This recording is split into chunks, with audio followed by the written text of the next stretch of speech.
नमस्कार, news nation पर Okinawa presents champions की जंग देख रहे हैं आप। मैं हूं आपके साथ चिराग सुखीजा, मेरे साथ मौजूद है ज्योति मैम और लक्ष्य सर हमारे साथ मौजूद हैं। और शुभमन गिल की आंधी आई है और मुंबई इंडियंस को 62 रनों से हराकर गुजरात टाइटंस ने फाइनल में एंट्री पाई है। यानी कि चेन्नई सुपर किंग्स बनाम गुजरात टाइटंस आपको देखने को मिलेगा आईपीएल 2023 के फाइनल में। First reaction? बिल्कुल, ये बहुत ही ज्यादा हाई वोल्टेज मुकाबला होने जा रहा है। देखिए, ये बड़ा अपडेट चिराग ने भी आपको बताया। हाई वोल्टेज मुकाबला परसों खेला जाएगा और परसों ये मुकाबला होगा चेन्नई वर्सेस गुजरात का। फाइनली मुंबई, वैसे मेरे जो सहयोगी लक्ष्य हैं आज वो और मैं थोड़े से निराश जरूर हुए थे मुंबई। मेरी एक और प्रेडिक्शन ठीक हुई है। मैंने कल गुजरात बोला, आज गुजरात जीत गई। हाँ, आप भूल गए। ये कब हुआ? हमारे दर्शक भूल गए। नहीं, आप भूल गए। मैंने कहा था जो टीम जीतती है वो टीम मेरी होती है, तो गुजरात जीतती है। अच्छा, यार गजब के पलटू वाला यार, गजब के पलटू हो। लेकिन इसी के साथ गुरु वर्सेस चेले की भिड़ंत होगी फाइनल में। धोनी वर्सेस हार्दिक पांड्या, एक ऐसा मुकाबला देखने को मिलेगा जो शायद आप सभी उम्मीद कर रहे थे कि कब आपस में भिड़ेंगे, वो भी आईपीएल फाइनल में। क्योंकि रोहित शर्मा और महेंद्र सिंह धोनी को तो आपने बहुत बार फाइनल में भिड़ते हुए देखा है, लेकिन हार्दिक पांड्या और धोनी पहली बार और हो सकता है आखिरी भी बार। यू नेवर नो कि अभी हो सकता है धोनी कम से कम आईपीएल फाइनल में। देखिए, 4 बार की चैंपियन है चेन्नई की टीम और गुजरात भी कुछ कम नहीं है। गुजरात ने पिछली बार चैंपियन बनी थी और ये 2 चैंपियंस की जंग है एक्चुअली में। बिल्कुल, चैंपियंस की जंग है और चैंपियंस की जंग में आप भी बैठे हैं, तो चैंपियंस की जंग है और दिलचस्प होने वाला है मुकाबला। लेकिन पहले अच्छा, आज के मुकाबले में बताइए आपके लिए सरप्राइजिंग फैक्टर क्या था? कोई सरप्राइजिंग फैक्टर? रोहित शर्मा? नहीं, मैं शुभमन गिल के शॉट देख के बस मैं एंजॉय कर रहा था। उसके बाद मुंबई के पास जो आया तो वो देखते गए। शुभमन गिल पे इतने दर्शक ये कह रहे थे, ये देखिए शुभमन गिल गजब की आंधी है, 129 रन 60 बॉलों पे 215 का स्ट्राइक रेट और इतना बेहतरीन उन्होंने खेला कि सब लोग कह रहे थे कि भाई ये क्या करके मानोगे, करना क्या चाहते हो? 4 पारियों में 3 शतक वो लगा चुके हैं। मुझे मैम ऐसा लग रहा था मैं हाईलाइट देख रहा हूँ। जब ये बल्लेबाजी कर रहे थे तो किसी ने पिंच किया कि नहीं हाईलाइट नहीं है, ये आप लाइव मैच देख रहे हो। चौके छक्कों की बारिश कर रहे थे वो। छक्कों की, आज तो छक्कों की सिक्सर actually। किंग अब बन गए हैं, यहाँ के 10 छक्के लगाए हैं।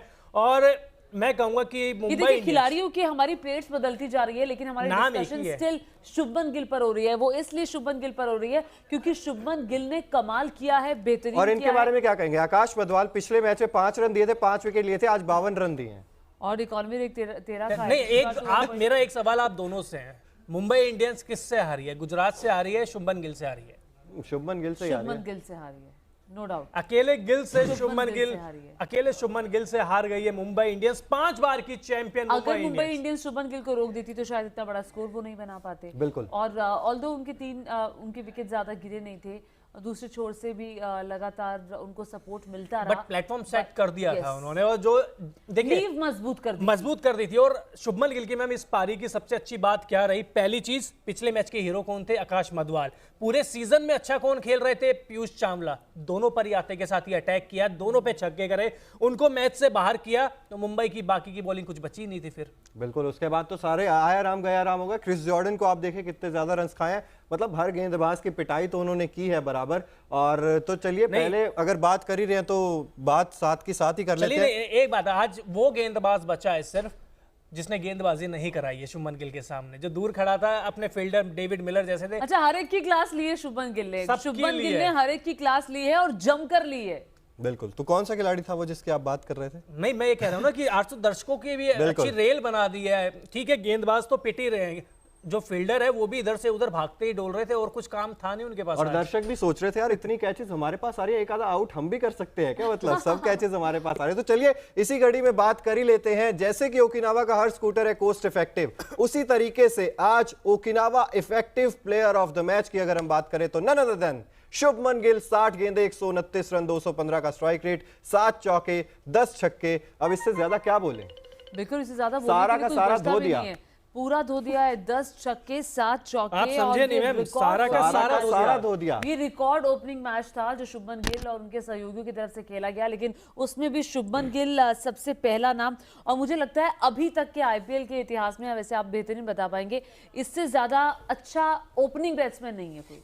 ये अभी तो फिलहाल तो नहीं है मैम। देखिए अब हाँ, पीछे लगे हुए हैं, ऋतुराज गायकवाड़ हो जाए, ईशान किशन हो जाए, लगे हुए हैं, लेकिन नंबर 1 पर कौन है इसमें कोई डाउट नहीं है, वो Shubman Gill. Prince of India कहा जाता है इन्हें, जैसे किंग को किंग कहा जाता था, इन्हें प्रिंस ऑफ इंडिया कहा जाता है। अब तो वैसी पारियां भी खेल रहे हैं। अच्छा, उम्र भी ज्यादा नहीं है इनकी, 23 साल 23 सिर्फ। साल महज 23 साल कुछ दिन 260 दिन। हाँ 260 दिन, आप To be पूरा precise. पता करके आए हैं। मेरी 23 साल story भी बनी है 260 दिन, और ये लड़का जिस मुकाम पर है ये वो दिखाता है कि आने वाले दिनों में शायद ये लेजेंड बन जाएंगे। बिल्कुल। और मुझे तो जलन होती है, मैं 22-23 की साल में एज में मुझे पता ही नहीं था मुझे करना क्या है, और ये इंडिया को अच्छा, हम represent- मजवाल की बात करते हैं कि 24 साल की उम्र में उन्होंने लाल बॉल से खेलना हाँ। शुरू किया था। ये बिल्कुल। 23 क्या एज में उनसे कितने आगे निकल गए हैं, तो और अलग उनके है पिता ये। ने इनके लिए जितनी मेहनत की है, जिस तरह से वो पंजाब की किसी जगह पे रहते थे, फिर मोहाली में रह के आना शुरू किया ताकि उनका बच्चा को अच्छी कोचिंग मिले, तो माँ बाप का भी इसमें बहुत बड़ा बहुत support कंट्रीब्यूशन रहता है, है। जिसको शुभमन गिल कई मौकों पर याद करते हैं। बिल्कुल। और कुछ रिकॉर्ड्स हैं जो आज टूटे हैं शुभमन गिल के शतक से। वो ये है कि एक आईपीएल सीजन में सबसे ज्यादा शतक लगाने वाले बल्लेबाजों की लिस्ट में तीसरे नंबर पर आ गए हैं। इससे पहले विराट कोहली और जॉस अच्छा, ये बटलर वही खिलाड़ी है, 4-4 शतक मैं लगा आपको चुके रोकते हैं। हुए जी। मैं आपको रोक रही हूँ, ये आप फिर से बताइएगा। ये वही खिलाड़ी हैं जिनके बारे में ये कहा जाता था कि ये टेस्ट खेल लेंगे, फिर बिल्कुल। आया ये वनडे खेल लेंगे, कि T20 के लायक खिलाड़ी नहीं है। ये वही खिलाड़ी हैं, उन्होंने आईपीएल के मैचेस में पिछले 4 पारियों में 3 सेंचुरी बनाई है, 3 बार 100 शतक को पूरा किया है। ये खिलाड़ी जिसके बारे में ये कहा जाता था, आज वो सारे मुझे लगता है आलोचक चुप है। और एक चीज और ऐड कर दूं कि शुभमन गिल छक्के नहीं मार सकते, ये भी कहा जाता चौके था। मार सकते हैं लेकिन छक्के नहीं मार सकते। तो आज तो इतने बड़े बड़े धुरंधर थे दोनों ही टीम में। 106 मीटर का जब छक्का मारा था तब टाइमिंग क्लास थी, टाइमिंग क्लास। मतलब ऐसा लगा ही नहीं दम लगाया है। मतलब जैसे कई बार लगता है ना कि रोहित शर्मा छक्के लगाते हैं, सूर्य कुमार यादव छक्के लगाते हैं, दम नहीं लगाते, सिर्फ टाइमिंग के। और आज तो दोनों ही टीमों में बहुत बड़े बड़े धुरंधर खेल रहे थे, लेकिन सबसे आगे छक्कों में कौन रहा, ये रहे। और इनसे आधे छक्के भी किसी बल्लेबाज ने नहीं मारे, तो कितने आगे हैं आज ये। इनके बारे में आज पूरी रात बात देखिए, करते सूर्य रहे ना। कुमार यादव पे मुझे लग रहा था कि अगर ये टिक जाते तो शायद कुछ हो जाता मुंबई का, लेकिन ये भी 61 रन अकेले पड़ बनाए। गए थे मैम, सही अकेले बात पड़ ये गए है, थे। अकेले पड़ गए थे। इनको बस एक ही काम करना था, मारना था, मारना था, मारना था। और मुंबई इंडियंस की भी रणनीति मुझे बिल्कुल भी समझ में आई नहीं। ठीक है, ईशान किशन इंजर्ड हो गए थे, उनकी जगह विष्णु विनोद आए। निहाल आप वडेरा को ऊपर भेज दिया आपने। टिम डेविड को आप कर दीजिए ना, आप टिम डेविड को नीचे आप क्या रखोगे। जब आउट हुए थे, जब 45 गेंद पे 100 रन के करीब चाहिए था, और 12 से ऊपर का ज्यादा वो था रिक्वायरमेंट। अच्छा, बीच में मुंबई की टीम बहुत स्टेबल दिखाई दे रही थी और लग रहा था कि शायद ये मुकाबला जीत सकती है, जब इनके 2 विकेट गिरे थे और जिस तरह से तिलक वर्मा जिस तरह से उन्होंने खेलना शुरू किया था, तो लग रहा था कि शायद ये निकाल भी जाए, लेकिन जो लगातार विकेट्स गिरते रहे उसने उनकी पारी को, और मुझे लगता है कॉन्फिडेंस खिलाड़ियों ने शायद लूज कर दिया वहां पे। बिल्कुल, कॉन्फिडेंस खिलाड़ियों ने लूज कर दिया। और सूर्य कुमार यादव तो वहां टिके ही हुए थे मैदान पर कई देर तक, मुझे लगता है 3-4 मिनट तक वो वहीं पर सन्न खड़े हो गए। शायद जीत के जाएंगे, लेकिन दूसरे सन्न छोर पर खड़े तो हो गए, शायद- सन्न हो लेकिन गए एक थे चीज एकदम। ये भी है ना कि ठीक है, गेंदबाजी तो खराब हुई है, बैटिंग में किस्मत ही खराब रही।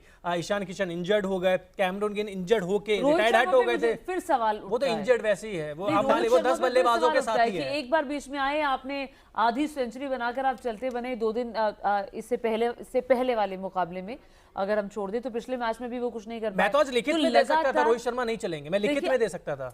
क्यों दे सकता था? इससे पहले आज के मैच से उन्होंने 14 प्लेऑफ मैच खेले, मतलब नॉकआउट, क्वालिफायर, ये प्लेऑफ मैच। 14 मैचों में सिर्फ 125 रन है, 9 की एवरेज, 88 की स्ट्राइक रेट और 26 बेस्ट है। तो आप सोचिए कि हम 1-2 मैचों का आंकड़ा नहीं बता रहे हैं, 14 मैचों का आंकड़ा बता रहे हैं। एक बार भी नहीं चले, आज भी नहीं चले, कहानी सेम है। क्या होगा?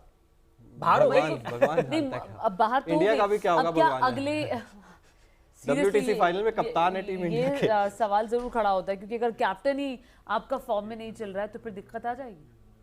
बिल्कुल जून में दिक्कत है, आएगी। 5 दिन का ये और मुकाबला, वो भी ऑस्ट्रेलिया के साथ। बिल्कुल, और इसका पूरा इफेक्ट आपकी टीम पे पड़ेगा। जब आपके कप्तान के कंधे झुके रहते हैं ना, तो मैम पूरी टीम पे आपको दिखता है। आप एक साइड देख रहे हो कि विराट कोहली लगातार रन बना रहे हैं, मैं कप्तान हूं, मेरे बल्ले से तो रन निकल ही नहीं रहे हैं, मैं टीम को क्या बोलूंगा। मतलब आपको टीम को मोराल बूस्ट करने के लिए भी तो बहुत कुछ चाहिए। ऑस्ट्रेलिया के खिलाफ मुकाबला है, इंग्लैंड में है।